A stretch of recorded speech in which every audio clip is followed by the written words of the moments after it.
Good morning students. बेटा previous class में हमने एक्सरसाइज 13.2 का क्वेश्चन नंबर फर्स्ट तक कंप्लीट कर लिया था। आज हम करेंगे question number two. Question number two का ए पार्ट मैं स्टार्ट कर रही हूँ।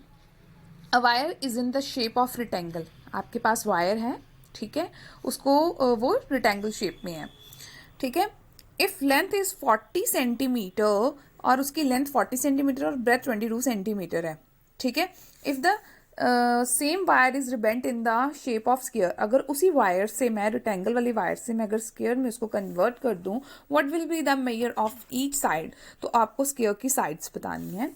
And also find which shape encloses more area, और आपको ये बताना है कि कौन सी वाली जो है शेप है, चाहे वो रिटेंगल है चाहे वो स्क्वायर है, उसमें से किसका एरिया ज़्यादा है, ठीक है।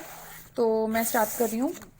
पहले मैंने लिखा कि मेरे पास लेंथ है रिटेंगल की 40 सेंटीमीटर, ब्रेथ है 22 centimetre, perimeter of rectangle obvious है, तो वो सिर्फ वायर की बात कर रहा है, वायर का अंदर का एरिया तो नहीं, वायर में सिर्फ बाउंड्रीज ही है, तो उसका पैरीमीटर लगेगा रिटेंगल का। तो पैरीमीटर ऑफ रिटेंगल क्या है बेटा, 2l+b। मैंने वैल्यूज पुट की यहाँ पर, 240 + 22, 2 × 62, तो ये बन गया आपका 124 सेंटीमीटर स्क्वायर।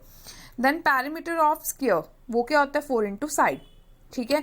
और ये दोनों का पैरामीटर रिटेंगल और स्क्वायर का इक्वल होगा, उसके लिए मैं लिख रही हूँ यहाँ पर, since the same wire has rebent from rectangle to square, so perimeter of rectangle will equal to perimeter of square. तो आपने ऊपर रेक्टेंगल का पैरामीटर निकाला है 124 इक्वल्स टू, ये हो जाएगा पैरामीटर ऑफ स्क्वायर, तो वो क्या है 4 × साइड, तो यहाँ पर 4 डिवाइड हो जाएगा 124 के नीचे आकर, तो आपके पास साइड की वैल्यू आ जाएगी 31 सेंटीमीटर। नाउ अब एरिया ऑफ रेक्टेंगल आपके पास आ गया L × B। अभी उन्होंने एरिया के बारे में भी पूछा है ना कि किसका एरिया ज़्यादा है, तो आप पहले निकालोगे area of rectangle L × B 40 × 22, तो ये आपके पास बन गया 880 सेंटीमीटर, ठीक है। तो फिर आप एरिया ऑफ स्क्वायर निकालोगे, साइड स्क्वायर, तो वो आपका क्या हो जाएगा 31 का स्क्वायर 961 स्क्वायर। तो ऑब्वियस है यहाँ पर आपको देखने पर पता लग जाएगा कि स्क्वायर का जो एरिया है वो ज़्यादा है, तो आप लास्ट में लिख दोगे hence the square encloses more area. उसी तरह इनका बेटा सेकंड का बी पार्ट भी हम कर लेंगे। Find the area of square part whose perimeter is 320 metre. आपको क्या फाइंड करने को बोला है, एरिया ऑफ स्क्वायर, ठीक है, एरिया ऑफ स्क्वायर पार्ट का करने को बोला गया है जिसका पैरीमीटर है 320। तो वेरी सिंपल है, आपको पता ही है कि पैरीमीटर ऑफ स्क्वायर कितना बेटा, पैरीमीटर ऑफ स्क्वायर है आपके पास 320 मीटर, तो पैरीमीटर ऑफ स्क्वायर क्या होता है 4 × साइड, तो साइड की वैल्यू आप निकाल लोगे, 4 यहाँ पर जाके डिवाइड हो जाएगा 320 के नीचे, तो ये आपके पास आ जाएगा 80 मीटर। उसके बाद एरिया ऑफ स्क्वायर निकाल लेते हैं, ठीक है। साइड का स्क्वायर कितना है 80 का स्क्वायर, वो कितना बन जाएगा 6400 मीटर स्क्वायर। नाउ बेटा क्वेश्चन नंबर 3 स्टार्ट कर रहे हैं। A door of length 2 metre and breadth 1 metre is fitted in a wall. The length of the wall is 4.5 meter and its breadth is 3.6 meter. Find the cost of whitewashing the wall if the rate of whitewashing the wall is 200 per meter square।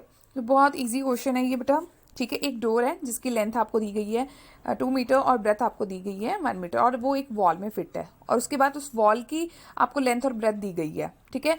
White washing का मतलब paint हो रहा है, ठीक है, walls पर, तो एक पूरी वॉल है, ठीक है, उस वॉल का एरिया दिया गया है आपको, ठीक है, उसमें एक डोर फिट है और उसका एरिया लग से, आपको तो कॉस्ट सिर्फ उसकी फाइंड करनी है ना जो आपने एरिया पेंट किया है। तो आप क्या करोगे, जो एरिया ऑफ वॉल्स निकालोगे तो उसमें से एरिया ऑफ डोर को माइनस कर दोगे, आपके पास जितना एरिया बचेगा वो सिर्फ वॉल का एरिया होगा जो सिर्फ पेंटेड है, तो उसकी आप कॉस्ट निकाल लोगे, ठीक है। स्टार्ट करते हैं क्वेश्चन नंबर 3 का A part. Dimension of the door आपके पास L × B 2 मीटर × 1 मीटर, तो आपके पास 2 मीटर स्क्वायर आ जाएगा। डायमेंशन मीन्स एरिया, ठीक है। एरिया ऑफ द वॉल क्या आपके पास L × B 4.5 मीटर × 3.6 मीटर, तो आपके पास बन जाएगा 16.20 मीटर स्क्वायर। अब आपको तो सिर्फ वही फाइंड करना है जितना एरिया आपने पेंट किया है, तो area to be painted equals to आपने वॉल के एरिया से डोर के एरिया को माइनस कर देना है, तो ये आपके पास बन जाएगा 14.20 metre square. Cost of 1 per metre square whitewashing wall तो वो कितना हो जाएगा 200 रुपीज, आपको पहले ऑलरेडी गिवन है, ठीक है, तो हमारे पास तो टोटल एरिया इतना निकला है 14.20 मीटर स्क्वायर। ठीक है, cost of 14.20 metre square whitewashing the wall, आप 200 के साथ उसको मल्टीप्लाई करोगे, यहाँ से डेसिमल उठाओगे तो नीचे 100 आ जाएगा, तो कटिंग करके आपके पास आ जाएगा 2640।